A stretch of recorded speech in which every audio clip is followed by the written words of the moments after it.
Bonjour, aujourd'hui je te propose une leçon très simple sur le verbe. Il s'agit d'apprendre à reconnaître le verbe et comprendre son fonctionnement. Première caractéristique, le verbe est le centre de la phrase. Je te propose trois exemples. Le garçon joue dans l'eau, le garçon saute dans l'eau, le garçon s'amuse dans l'eau. Tu auras remarqué que dans ces trois phrases, un seul élément varie. Nous allons l'entourer ensemble. Joue, saute, s'amuse.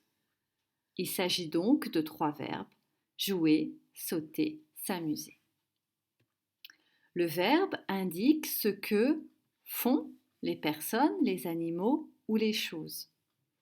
Trois nouveaux exemples, les enfants rient, le chat miaule, le train roule, entourons ensemble les verbes rit, miaule, roule, rire, miauler, rouler. Et ces trois verbes nous indiquent bien ce que font les enfants, le chat, le train.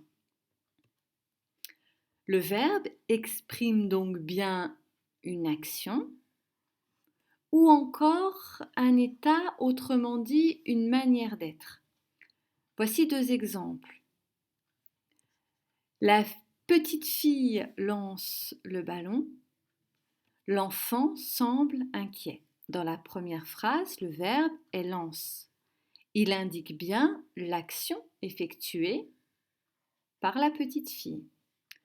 Mais dans la deuxième phrase, l'enfant semble inquiet, semble est le verbe, mais il ne nous indique plus une action, mais plutôt un état, autrement dit une manière d'être.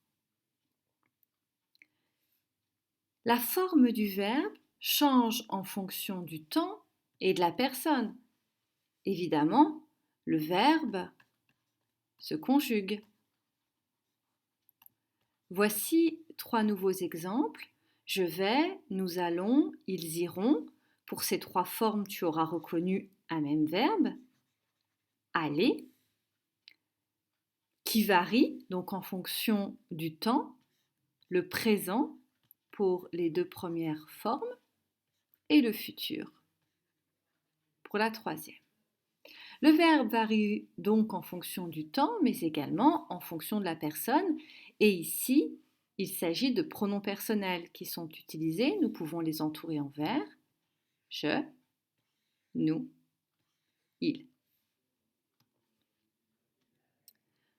Autre caractéristique, les verbes être et avoir servent à fabriquer les temps composés. Ce sont donc des auxiliaires, ce qui signifie qu'ils aident à former les temps composés. Ce sont des aides, les auxiliaires. Le garçon a joué dans l'eau, le garçon a sauté dans l'eau, le garçon s'est amusé dans l'eau. Ici, repérons les auxiliaires. A, est. Donc dans les deux premières phrases, il s'agit de l'auxiliaire avoir. Dans la troisième phrase, de l'auxiliaire être. Et bien entendu, tu vois que les phrases ne pourraient pas s'interrompre après A. Le garçon a, le garçon a, le garçon sait. On a besoin d'ajouter un autre verbe pour comprendre l'action effectuée. Jouer, sauter, amuser. Le temps utilisé ici dans ces trois phrases, tu l'auras deviné, c'est bien entendu le passé composé. Mais il existe d'autres temps composés que nous étudierons ensemble. Petit rappel, les verbes sont classés en trois groupes. Selon leur infinitif, on ajoute au radical les terminaisons suivantes. Alors, le radical, comme tu le sais, c'est la base du verbe, la plus petite partie du mot, à laquelle nous allons ajouter des préfixes ou des suffixes. Prenons par exemple finir. La base du verbe, c'est fin, auquel on va ajouter la terminaison ir. C'est un verbe du deuxième groupe. Un verbe du premier groupe, se terminerait en et, comme danser. Et le radical serait danse. Mais nous reviendrons sur cette notion de radical plus tard. Et enfin, dans le troisième groupe, nous retrouvons tous les autres verbes, y compris certains verbes en ir. Mais à la différence des verbes du deuxième groupe, les verbes en ir du troisième groupe ne font pas isson à la première personne du pluriel. Prenons dormir par exemple. Nous ne disons pas nous dormissons, mais bien nous dormons, ce qui nous indique qu'il s'agit d'un verbe du troisième groupe, tandis que nous dirons nous finissons.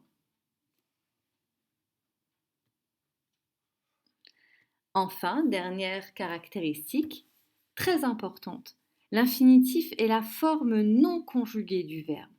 Il n'est donc jamais précédé d'un auxiliaire, être et avoir. Penser, er, finir, ir, dormir. On ne trouvera jamais dans une phrase, à moins d'avoir fait une faute d'orthographe, il a pensé. Comme il y a un auxiliaire juste devant, er est impossible. On écrira, comme tu t'en doutes, il a pensé et. Et à présent, place aux exercices.